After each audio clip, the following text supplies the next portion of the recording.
Welcome to CATAnet TV. CATA Alliance is an umbrella group representing a very large number of high-tech enterprises across the country. And we've been getting more and more phone calls about the election. I'm sure as a interested Canadian, this is not a new subject. You hear on the radio, on the TV, you read press articles, and you keep searching for what the direction is. You keep trying to understand where we're being taken as a nation. And some of the questions that we ask really deal with one of the main drivers of jobs and income in the nation, which are those businesses under 100 employees. 98% of all businesses in Canada are under 100 employees. And what they're asking us are simple things. How do I get money? How do I attract and keep my people? And how do I land business, or how do I get markets? And they want to see that in terms of a plan. They want to identify specific things, actionable items that are being done or will be done as part of the new government. That's not being seen. And what we want to do is we want to interview some of these business people and have them talk from a grassroots perspective as to what it's like to run a small business and what it will take to make them successful. Stats Canada tells us there's 1 million small businesses in Canada. In a country of 30 million and 1 million small businesses, you don't have to do much mathematics to realize that a huge number of the population are reliant on small business. 98% of all Canadian companies are small business companies. That's a pretty high percentage. It's the vehicle that produces innovation, and that's what we need for our economy to grow.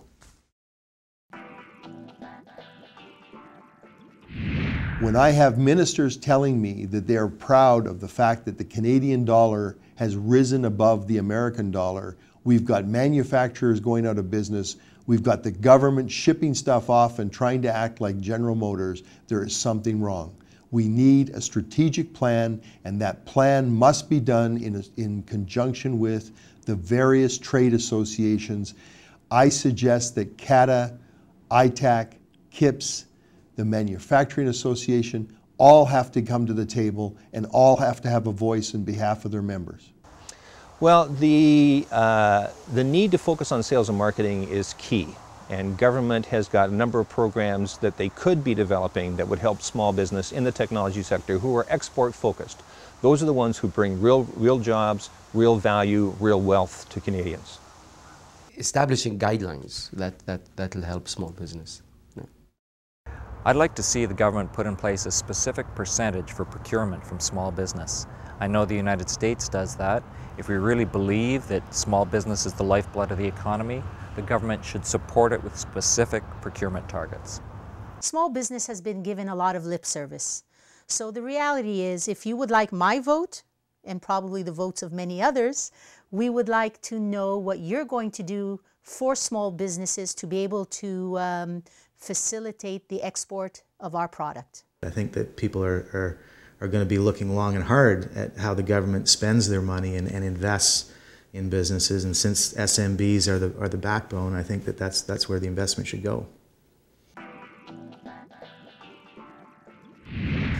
The idea being that if you're going to invest as heavily in Canada as the industry and arguably as society wants, you have to make sure that you spend as much of the money as you can and have it stay resident in Canada.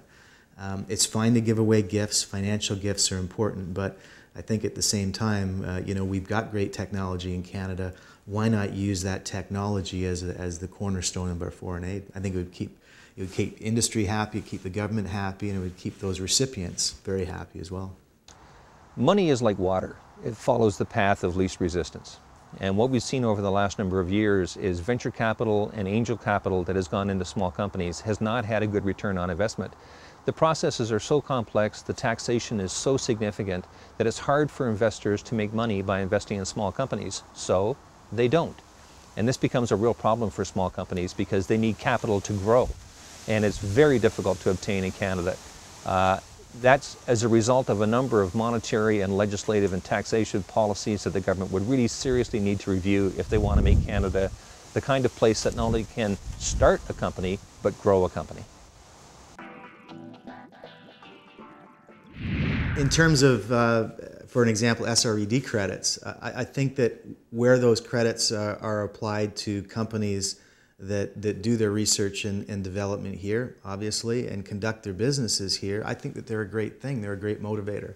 I mean, you're then developing capabilities that are Canadian. You're educating here, you're training here, and you're developing here. The SHRED program is an excellent program in concept. What it needs is to be a lot more of a scientific research and development investment type program instead of an audit type program. So there should be a lot more support from the SHRED departments in how to make sure that your claims are appropriately filed and will be refunded. Instead of, right now, small business often has the feeling in the high technology sector that it's really an audit exercise. So it turns it less from science and more into auditing. The Quebec government has a better program whereby companies can actually have access to their SHRED refunds on a monthly basis during the year, as opposed to waiting to the end of the year and then, like as we have in Ontario, and claiming that, and it'll come probably 6 months after that. At the core of every piece of technology is some intellectual property. That is something that the inventor has created, which is very valuable.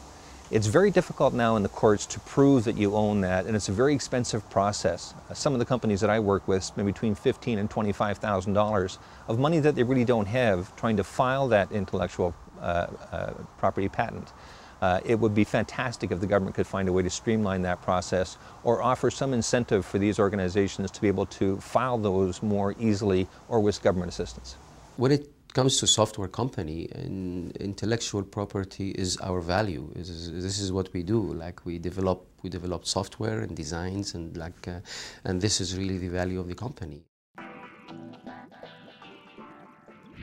When it comes to helping small business market their products abroad, especially, we really lack programs that do that. You know, there's few of them, but not a lot. And we need more of these, because what's the point of having an excellent technology if you do not have, again, the fuel to take it out there and market it in a large market like the U.S. You know, I don't doubt for a second that trade missions are a wonderful thing. However, I do believe that there needs to be a lot more pre-planning so that the people participating in the trade missions can manage their expectations as to who exactly they're going to meet and what kind of interactions they're going to have. And on the other side, at the end, very important for the organizers of the trade missions to have debriefing sessions so that they clearly understand what were the successful points and things that they need to improve on. So what would we like to do? We would like to invite an entrepreneur with an issue and a passion to contact us so that we can hear directly from you your experiences and what you think has to be done in Canada to make us #1, to make your small business a successful business, to make your small business a very big business. So contact us directly, create your 45-second clip, send it to CATA, and we'll work to get your messages out as part of a much larger group that thinks we need a better vision of Canada, an innovative vision, one that drives small business and big business alike.